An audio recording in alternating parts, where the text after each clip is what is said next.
பைபிளை வாசத்தை தியானிக்க ஆரம்பிச்சிங்கன்னா உங்களுடைய சிந்தை பரலோக சிந்தையாக மாறும். ஆனால் தான் பூமிக்குரியவைகளை அல்ல மேலானவைகளை நாடுங்கள் என்று வசனம் சொல்லுகிறது. நீங்கள் பூமிக்குரியவர்கள் அல்ல. இது டெம்பரவரி வாழ்க்கை. இது 70 வருஷம் பலத்தின் மிகுதினால் 80 வருஷம், அவ்வளோதான் ஆயுசு நாட்கள். ஆனால் பரலோகத்தான் நித்திய நித்திய நித்திய காலமாய் ஆண்டவரோடு மகிழ்ச்சியோடு வாழ்கிற நாள் ஒரு இடம். அது அங்கே பரலோகத்தில் என்னெல்லாம் இல்லை தெரியுமா? வியாதி இல்லை, கொரோனா இல்லை, தலைவலி இல்லை, வயிற்று வலி இல்லை, ஒரு நோயும் அங்கே கிடையாது. பரலோகத்தில் நோய் இல்லை, பயம் இல்லை, மரணம் இல்லை, கடன் பிரச்சனை இல்லை, வறுமை இல்லை. பார்த்தீங்களா? அங்கே கவலை இல்லை, கண்ணீர் இல்லை, பாவம் இல்லை. சாத்தான் இருந்தால் தானே பாவம், சாத்தான் இருக்கிறனால தான் பாவம். அங்கே சாத்தான் இல்லை, அங்கே கர்த்தர் இருக்கிற பரிசுத்தமுள்ள தேவன் இருக்கிறனால பாவம் இல்லை, வேதனை இல்லை.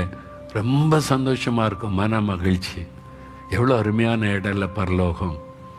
நீங்கள் அதை யோசிங்க, அதை சிந்திங்க, அந்த இடத்த வாஞ்சிக்க ஆரம்பிச்சிருவீங்க. எப்பண்டா போவோம் ஆண்டவரை பார்ப்போன்னே. நீங்கள் மறித்து போனவங்களுக்கு நம்ம தான் அழுதுகிட்டு இருப்போம், அவங்க சந்தோஷமாக இருப்பாங்க. ஓ, எவ்வளோ மகிமையான இடத்துல ஆண்டவர் என்னை வச்சிருக்கிறாருன்னு. நமக்கு முன்னால் ஓட்டத்தை முடித்த ஊழியக்காரங்க எவ்வளோ சந்தோஷமாக இருப்பாங்க தெரியுமாங்க பரலோகத்தில். உங்கள் பிள்ளைகள், கணவர், மனைவி, நம்ம தான் உட்காந்து அழுதுகிட்டு இருப்பேன், கணவர் இறந்துட்டாரே, பிள்ளைகள் இறந்துட்டாங்களேன்னு. அவங்க சந்தோஷமாக இருப்பாங்க, இயேசுக்குள்ளே மறித்தவங்க. அப்போ மோட்சம் எப்படி இருக்கும்? உங்கள் கர்த்தர் இருப்பார், தேவதூதல் இருப்பாங்க, பரிசுத்தவான்கள் இருப்பாங்க. உங்களுக்கு முன்னால் மறித்த கர்த்தருக்குள் இயேசுவை ஏற்றுக்கொண்டு மறித்தவங்க தான் அங்கே இருப்பாங்க. இந்த வசனம் சொல்கிறது தான் சத்தியம்.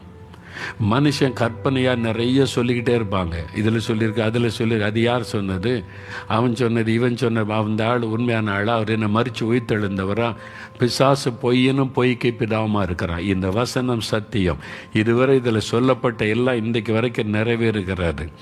அதனால் இதில் சொல்லப்பட்டது சத்தியம். அதனால தான் இதை நம்பும்போது ஒரு பெரிய சந்தோஷம், எக்ஸைட்மெண்ட் வருகிறாரு.